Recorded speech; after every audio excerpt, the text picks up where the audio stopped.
everyone, and welcome to English Pod. My name is Marco. My name is Catherine, and today we're talking about helping other people. That's right. We are going to volunteer and to help other people that maybe don't have as much as we do, and so this is a way to give back to the community. That's right. So this is an intermediate level lesson, and before we get going, we have a phrase to preview in today's vocabulary preview. Vocabulary preview. All right, so on vocabulary preview today, we have this phrase, a soup kitchen, or it's a noun, a soup kitchen. That's right. A soup kitchen is a place. Basically, it is a place where volunteers can help cook and serve people who don't have enough money to feed themselves. Okay, so that's a soup kitchen. It's basically a place where people can get free food. That's right. Okay, so this is where we're going to be today. We are at a soup kitchen, and we're going to hear a couple of people talking about helping out at a soup kitchen. Let's listen.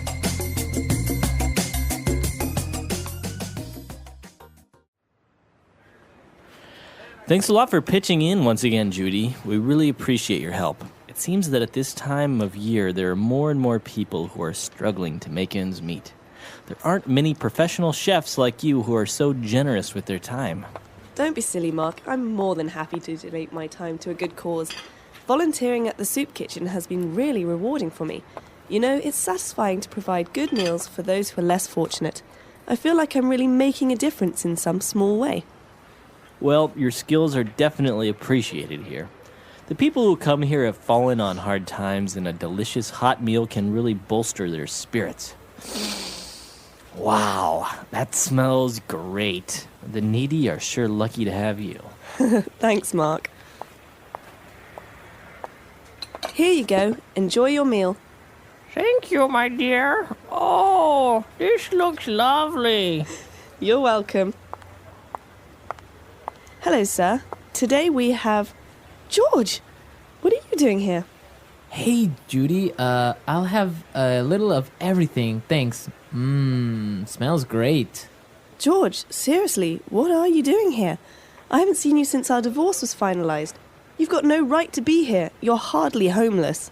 Don't be like that, Judy. I really miss your home cooking.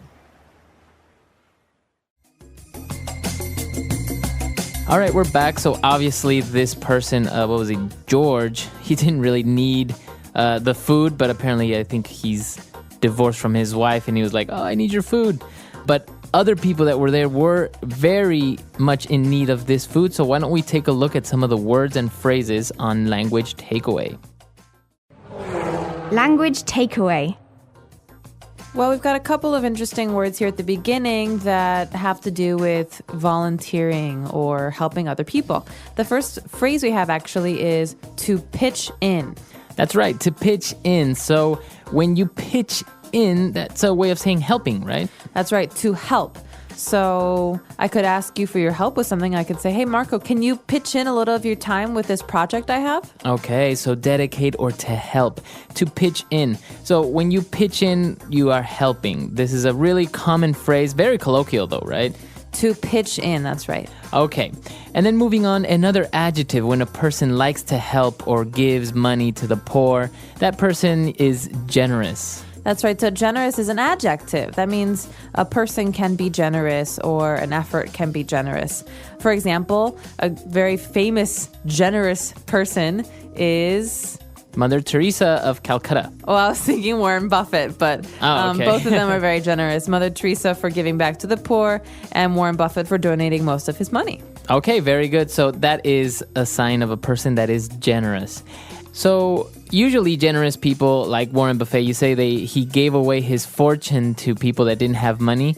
We call these people the less fortunate. That's right. So as you said, we've got 3 words here that mean poor people, basically. And we don't like to say poor people in English because it's not very nice. You know, people can't control their situation in many cases, and it's more of a situation of not having what others have. And so one way to say this is less fortunate. Okay. So a person that's less fortunate is a person that's poor. That's right. So I could say, for example, we often try to help the less fortunate by volunteering our time. Okay. So fortunate is a way of saying that you have fortune or you have luck. So if you say you are very fortunate, that means that you are very lucky. That's right. Okay. So less fortunate means poor. And another way of saying that somebody is poor, you say that person is needy. Needy. So this probably makes you think of the word need, to need, and you're right. This comes from need. So someone who is needy needs things, needs money, needs help, needs food. Okay, even attention, right? Somebody that's needy might need a lot of attention all the time. That's right. So this could actually be a bad thing. Someone who's needy says, look at me, oh my gosh, look at me, listen to me. And that can be very annoying. Okay, so the needy. And now finally, a very common word to say that somebody is very poor, doesn't have a place to live, doesn't have a home. You say that person is homeless. Homeless literally means without a home.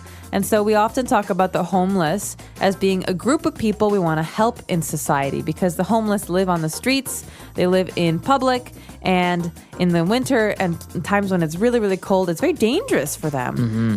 So the homeless are a group that people try to help with these soup kitchens and shelters. Okay, very good.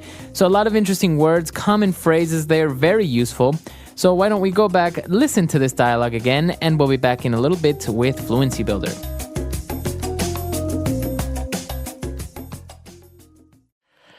Thanks a lot for pitching in once again, Judy. We really appreciate your help. It seems that at this time of year, there are more and more people who are struggling to make ends meet. There aren't many professional chefs like you who are so generous with their time. Don't be silly, Mark. I'm more than happy to donate my time to a good cause. Volunteering at the soup kitchen has been really rewarding for me.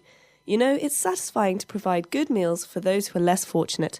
I feel like I'm really making a difference in some small way. Well, your skills are definitely appreciated here. The people who come here have fallen on hard times, and a delicious hot meal can really bolster their spirits. Wow, that smells great. The needy are sure lucky to have you. Thanks, Mark.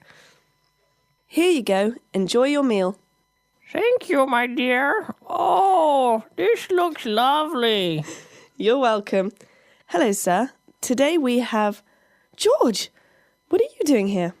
Hey, Judy, I'll have a little of everything, thanks. Smells great. George, seriously, what are you doing here? I haven't seen you since our divorce was finalized. You've got no right to be here. You're hardly homeless. Don't be like that, Judy. I really miss your home cooking. All right, we're back. So on Fluency Builder today, we have 3 key phrases. So we're going to take a look at those now. Fluency Builder. Okay, so what is our first phrase? Our first phrase comes from the beginning of the dialogue with Mark, who says, you know, there are some people who are struggling to make ends meet. So the phrase here is to make ends meet. Okay, to make ends meet. So if you take a look at this phrase, it's very hard to determine what that actually means. What does it mean? Well, think about a string. If you want to make a circle out of that string, you have to connect the ends, right? And I think of that as being about your income and the money that you spend.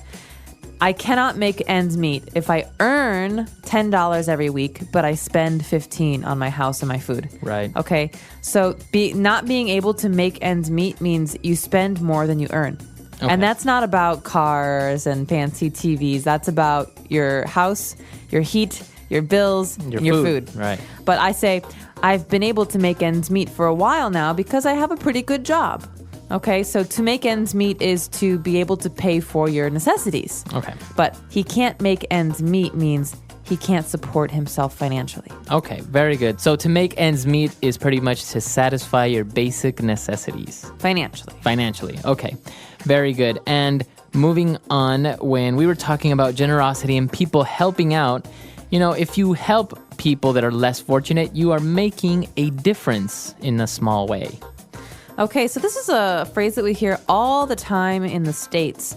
I'm not sure if it's the same in other English-speaking countries, but it's a very popular phrase. We talk about making a difference or trying to make a difference. And it's not very clear what a difference really is. But generally, this means doing good things for other people. Okay. Okay, so celebrities try to make a difference with their money and their fame. Some people try to make a difference by working at homeless shelters or at soup kitchens. And so there are many different ways to make a difference, but it's basically the idea that you volunteer or you give money to help other people. Okay, very good. So even if, for example, you recycle, you can say you're making a difference in the environment. That's right, you're making a difference. Usually a difference is a positive thing, so keep that in mind. Very good. And for the last phrase on Fluency Builder today, we say that people who come here have fallen on hard times. So people that have fallen on hard times. What does it mean if you fall on hard times? Well, basically, hard times are difficulties, right? So not being able to make ends meet, not being able to pay for your food and your housing. And so we have the verb to fall. You've fallen on hard times because you've gone from a place where you're comfortable to a lower place, a place where life is really hard. Right. And so think of this as a fixed phrase. He fell on hard times, or they fell on hard times. This means they don't have much money, or they can't support themselves, or they went bankrupt, for example. So somebody that loses their job may have fallen on hard times. That's right. Okay. And there's one more phrase here that deserves a little attention. We heard this word to bolster. To bolster is a verb that means to improve. So a hot meal can really bolster their spirits. That means it can make them feel better. So to bolster their spirits means to make them feel happier, to lift their spirits. That's right. Exactly what you said, to make them feel happier. Okay, awesome. So a lot of interesting phrases there. Ways that you can talk in English about making a difference, about volunteering. Very interesting stuff. Very good for conversations between friends and family. So why don't we go back, listen to the dialogue again, and we'll be back to talk a little bit more.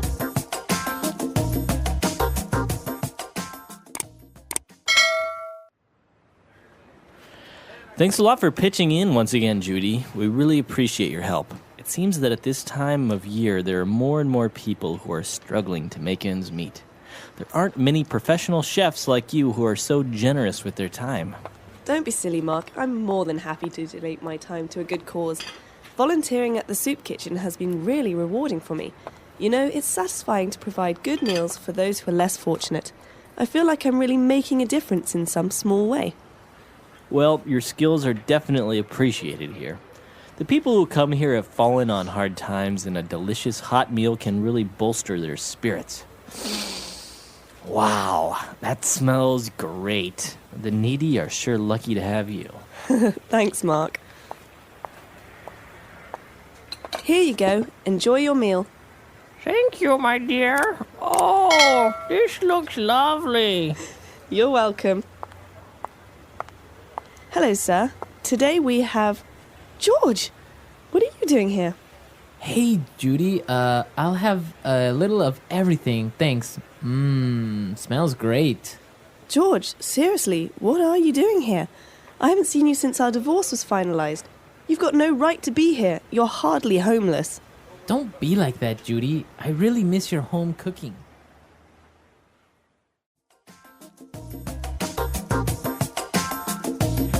All right, we're back. So talking about volunteering, have you ever done any volunteer work? I have. I've done quite a bit, actually. Yeah, what have you done?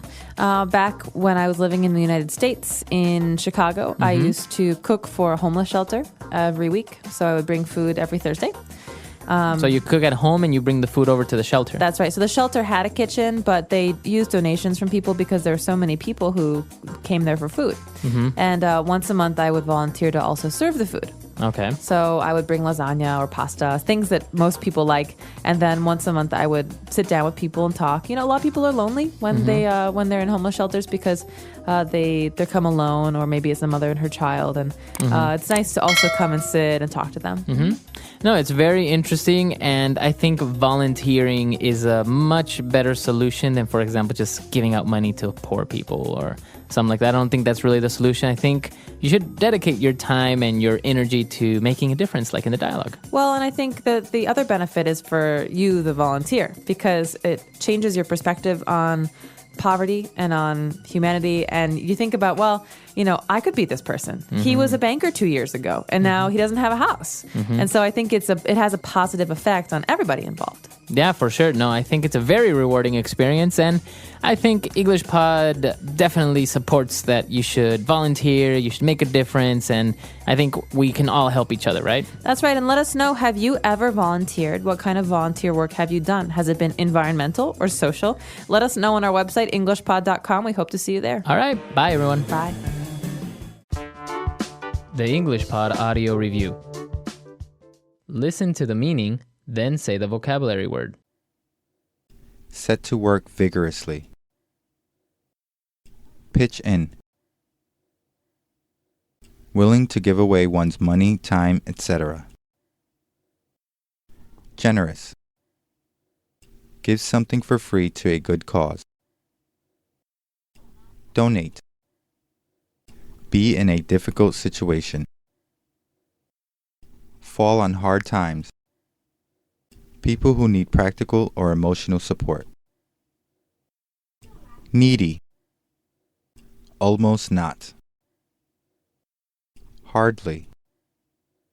Willing to give away one's money, time, etc. Generous. Set to work vigorously. Pitch in. Let's try that faster. Give something for free to a good cause. Donate. Willing to give away one's money, time, etc. Generous. Almost not. Hardly. Set to work vigorously. Pitch in. Willing to give away one's money, time, etc. Generous. Be in a difficult situation. Fall on hard times. People who need practical or emotional support.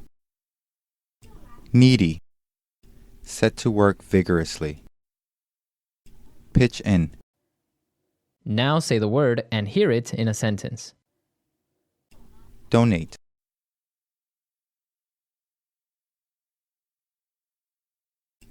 Every week, I donate 4 hours of my time to play with the kids at the orphanage. Donate. Can you donate some of your time to help us out at the soup kitchen? Donate.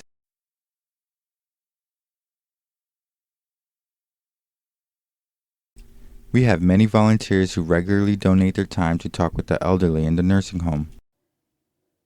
Generous. They gave a generous donation to the organization. Generous. This restaurant is very generous with their portion sizes. Generous. He is known to be a generous person. Fall on hard times.